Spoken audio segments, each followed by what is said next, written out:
Hello students. सो आज हम discuss करने वाले हैं एग्जैक्ट डिफरेंशियल इक्वेशंस के बारे में एंड ये आपका 5th यूनिट का लास्ट टॉपिक है। सो बेसिकली आज हम एग्जैक्ट डिफरेंशियल इक्वेशंस पढ़ेंगे एंड एक वीडियो लेक्चर अभी और लगेगा जिसमें हम डिस्कस करेंगे कि अगर आपकी डिफरेंशियल इक्वेशन एग्जैक्ट नहीं है तो आप उसको किस तरह से एक फंक्शन का मल्टीप्लिकेशन करके एग्जैक्ट डिफरेंशियल इक्वेशन बना सकते हो अपने इक्वेशन को। एंड देन फर्दर एक बार आपने कन्वर्ट कर दिया है अपने डिफरेंशियल इक्वेशन को एग्जैक्ट डिफरेंशियल इक्वेशन में, सो आप स्टैंडर्ड मेथड यूज़ करके उसको सॉल्व कर सकते हैं। सो उसके बारे में हम बाद में डिस्कस करेंगे। फ़िलहाल अभी हमें डिस्कस करना है कि एग्जैक्ट डिफरेंशियल इक्वेशन एक्चुअली होती क्या है। So the differential equation of the form mxy dx plus nxy dy is called exact if del m upon del y is equal to del n upon del x।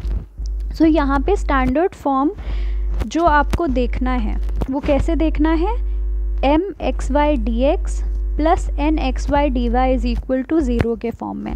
मतलब अगर आपको check करना है कि कोई भी डिफरेंशियल इक्वेशन आपकी exact है या नहीं है, सो सबसे पहले तो आपको क्या करना होगा, डिफरेंशियल इक्वेशन को इस तरह से लिखना होगा कि dx के साथ में कुछ एक फंक्शन आ रहा हो xy का और dy के साथ में कोई और फंक्शन आ रहा हो nxy का। अब कई बार क्या कन्फ्यूजन हो जाता है कि हम भूल जाते हैं कि dx के साथ वाला m था कि फिर dy के साथ वाला m था, ये बहुत कन्फ्यूजन हो जाता है। सो बेसिकली इसको याद रखने के लिए मैंने क्या किया हुआ था अपने टाइम पे एंड आज भी मैं यही करती हूँ, वरना मैं खुद भी कंफ्यूज हो जाती हूँ कि अगर आप x और y में देखो, है बहुत ही स्टूपिड सी चीज़ है बट ये बहुत काम आती है। x और y में अगर आप देखो x पहले आता है एंड सिमिलरली m और n में अगर आप देखो m पहले आता है। सो बेसिकली dx के साथ m आता है और dy के साथ n आता है, क्योंकि dx और dy में अगर आप देखो x और y वेरिएबल्स में x पहले आता है, m और n अल्फ़ाबेट्स में m पहले आता है। सो dx के साथ वाला फंक्शन आपका m होता है, dy के साथ वाला फंक्शन आपका n होता है। जो फंक्शन dx के साथ है उल्टा करना होता है हमें, जो फंक्शन dx के साथ है उसे हमें डिफरेंशिएट करना है y के रिस्पेक्ट में, और जो फंक्शन हमारा dy के साथ में है उसको हमें डिफरेंशिएट करना है x के रिस्पेक्ट में। सो अगर ये पार्शियल डिफरेंशिएशन की वैल्यूज़ दोनों आपकी सेम आ जाती हैं तो हम कहते हैं कि हमारी differential equation exact differential equation है। एंड अगर ये वैल्यूज़ आपकी सेम नहीं आती हैं तो यानी कि आपकी डिफरेंशियल इक्वेशन एग्जैक्ट नहीं है। Del m upon del y का मतलब आप m को पार्शियली डिफरेंशिएट कर रहे हो with respect to y। Partial differentiation का मतलब क्या होता है कि अगर आप y के रिस्पेक्ट में डिफरेंशिएट कर रहे हो, पार्शियली y के रिस्पेक्ट में डिफरेंशिएट करने का मतलब है कि आप x को कांस्टेंट की तरह ट्रीट कर रहे हो एंड अपने फंक्शन को y के रिस्पेक्ट में डिफरेंशिएट कर रहे हो। सिमिलरली यहाँ पे हम n को x के रिस्पेक्ट में पार्शियली डिफरेंशिएट कर रहे हैं, मतलब आप यहाँ पे y को कांस्टेंट की तरह ट्रीट कर रहे हो एंड देन फंक्शन को x के टर्म्स में डिफरेंशिएट कर रहे हो। ये मैंने यहाँ पे लिखा भी हुआ है, सो आप देख सकते हो। नाउ एक बार आप समझ गए कि एग्जैक्ट डिफरेंशियल इक्वेशन होती क्या है, या एक बार आपने इक्वेशन देख के वेरीफाई कर लिया कि हाँ भाई ये इक्वेशन हमारी एग्जैक्ट डिफरेंशियल इक्वेशन है, उसके आगे क्या इक्वेशन हम सॉल्व कैसे करेंगे, सो वो मैं बता देती हूँ। बहुत ही सिंपल है, दो तरीक़ों से आप सॉल्व कर सकते हो। पहला तरीका तो आपका ये है कि आपका जो m वाला टर्म है वो dx के साथ में आ रहा है, सो हमें क्या करना है, m को इंटीग्रेट करना है dx के रिस्पेक्ट में। और क्योंकि यहाँ पे हमने क्या किया हुआ था, आप dx के साथ में आ रहा है, यानी जब आप x के रिस्पेक्ट में इंटीग्रेट करोगे तो यहाँ पे हम दो वेरिएबल्स के इंटीग्रेशन की तो बात कर नहीं रहे हैं, हम कर तो एक ही वेरिएबल के इंटीग्रेशन की बात रहे हैं, बट जो आपका फंक्शन है m वहाँ पे हमारे पास दो वेरिएबल्स हैं x और y। तो किसी एक को तो आपको कांस्टेंट मान के चलना ही पड़ेगा, वरना आप इंटीग्रेट नहीं कर पाओगे। सो अगर आप x के रिस्पेक्ट में इंटीग्रेशन कर रहे हो, आप क्या करोगे, आप y को कांस्टेंट मान लोगे। क्या किया हमने, m को इंटीग्रेट किया x के रिस्पेक्ट में और यहाँ पे हमने y को कांस्टेंट माना। फिर क्या किया हमने, n को इंटीग्रेट किया y के रिस्पेक्ट में, यहाँ पे क्या किया हमने, x को कांस्टेंट माना, और उसके बाद क्या किया, इन दोनों को ऐड कर दिया और एक कांस्टेंट के बराबर कर दिया। सो दो तरीके होते हैं, या तो आप इस तरह से सोल्यूशन निकाल लो, बट यहाँ पे जब भी आप सोल्यूशन निकालोगे तो एक चीज़ हमें ध्यान रखनी है कि कई बार क्या होगा, कुछ टर्म्स आपके इस इंटीग्रल में और इस इंटीग्रल में कॉमन आएंगे। सपोज़ आपने यहाँ पे जो इंटीग्रेशन किया है वहाँ पे भी एक टर्म आ रहा है आपका x²/2, और यहाँ पे भी आपका इंटीग्रेट करने में कुछ और टर्म्स भी आ रहे होंगे, बट सपोज़ एक टर्म यहाँ पे भी आ जाता है x²/2, तो जो आप फाइनल सोल्यूशन लिखोगे वहाँ पे आप x²/2 और x²/2 को ऐड करके नहीं लिखोगे, आप x²/2 सिर्फ और सिर्फ एक ही बार लिखोगे। ये वाला मेथड यूज़ करने में कई बार गलती भी हो जाती है, बिकॉज़ आप ये कॉमन टर्म हटाना भूल जाते हो। इसीलिए जनरली हम क्या करते हैं, ये जो फॉर्मूला मैंने ब्रैकेट्स में या बॉक्स के अंदर लिखा हुआ है, हम इसको यूज़ करके इंटीग्रेट करते हैं। यहाँ पे सिंपली हमें क्या करना है, तरीका सेम है बट बहुत माइन्यूट सा चेंज है। m में हमें कुछ चेंज नहीं करना, m को हमने इंटीग्रेट किया x के रिस्पेक्ट में, और हम क्या लेकर के चले हैं, y को कांस्टेंट मान करके चले हैं।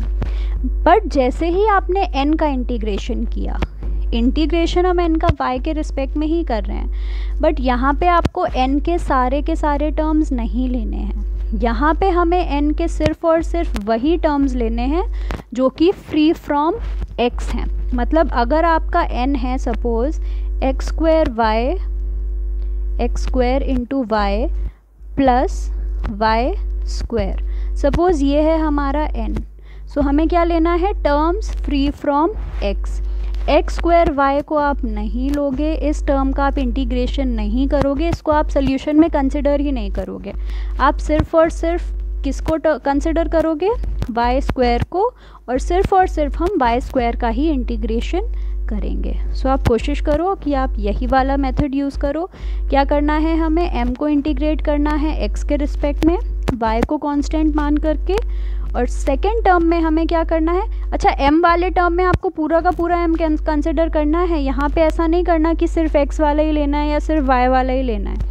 m के लिए आपको पूरा का पूरा फंक्शन कंसिडर करना है, इंटीग्रेट करना है उसको x के रिस्पेक्ट में, y को कांस्टेंट मान करके। और n के लिए हमें क्या करना है, सिर्फ और सिर्फ उसी टर्म को लेना है n में से जिसमें कि y आ रहा हो, जिसमें x भी आ रहा हो वो नहीं लेना है, जिसमें सिर्फ और सिर्फ y का टर्म हो उसको लेना है और y के रिस्पेक्ट में इंटीग्रेट कर देना है। दोनों इंटीग्रल्स को हम ऐड कर देते हैं और कोई भी कांस्टेंट c से इक्वेट कर देते हैं। सो यही हो जाता है हमारा फाइनल सोल्यूशन। अब इसी पे हम 2-3 एग्जांपल्स देख लेते हैं सो दैट आपको एग्जैक्ट डिफरेंशियल इक्वेशंस क्लियर हो जाएं। सो ये है सबसे पहला example, dy upon dx plus ax plus hy plus g upon hx plus by plus f is equal to 0।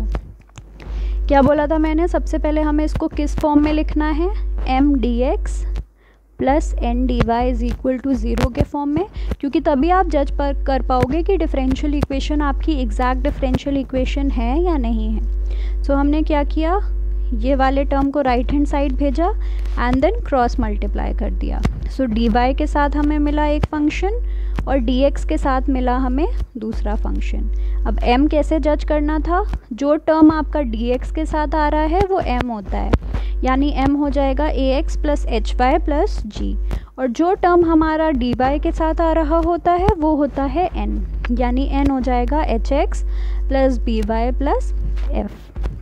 अब करते हैं पार्शियल डिफरेंशिएट। m को हम डिफरेंशिएट करते हैं y के रिस्पेक्ट में। जब आप y के रिस्पेक्ट में डिफरेंशिएट करोगे तो आप x को कांस्टेंट मान के चलोगे। सो फर्स्ट ax का डेरिवेटिव 0, hy का डेरिवेटिव h और g भी कांस्टेंट, तो g का डेरिवेटिव 0, यानी del m upon del y आ गया h। सिमिलरली n को हमें किसके रिस्पेक्ट में डिफरेंशिएट करना है, x के रिस्पेक्ट में। So del n by del x, hx को डिफरेंशिएट किया x के रिस्पेक्ट में, डेरिवेटिव h।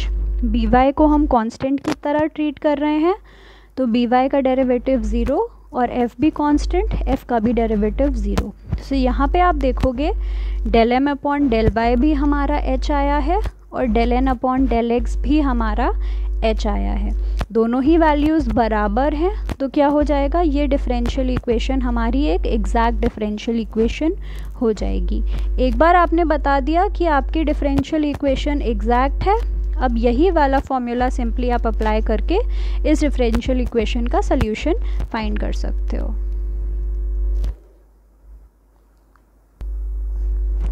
सो डिफरेंशियल इक्वेशन हमारी एग्जैक्ट आ गई है। अब इसको हम सॉल्व करते हैं। सॉल्यूशन कौन से एक्सप्रेशन से मिलेगा हमें, इस एक्सप्रेशन से, integral of m d x, यहाँ पे आप y को कांस्टेंट ट्रीट करके चलते हो, plus integral of n d y, and यहाँ पे हम सिर्फ और सिर्फ वही टर्म्स लेते हैं जो फ्री फ्रॉम x हैं। सो m तो हमें पूरा ही लेना है, m हमारा था a x plus h y plus g, यानी integral of a x plus h y plus g d x, and n में आपके पास 3 टर्म्स थे, h x plus b y plus f. तो यहाँ पे हमें वही टर्म्स लेने हैं जिनमें x ना आ रहा हो। एच एक्स में x आ रहा है यानी एच एक्स को हम नहीं लेंगे, बी वाई लेंगे और f लेंगे।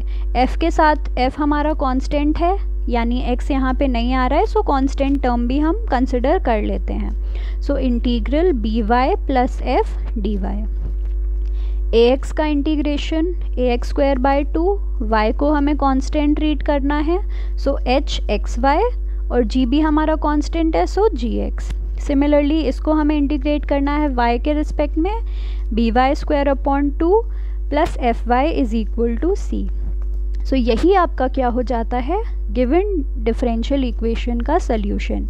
क्या किया हमने, सबसे पहले चेक किया कि डिफरेंशियल इक्वेशन एग्जैक्ट है या नहीं है।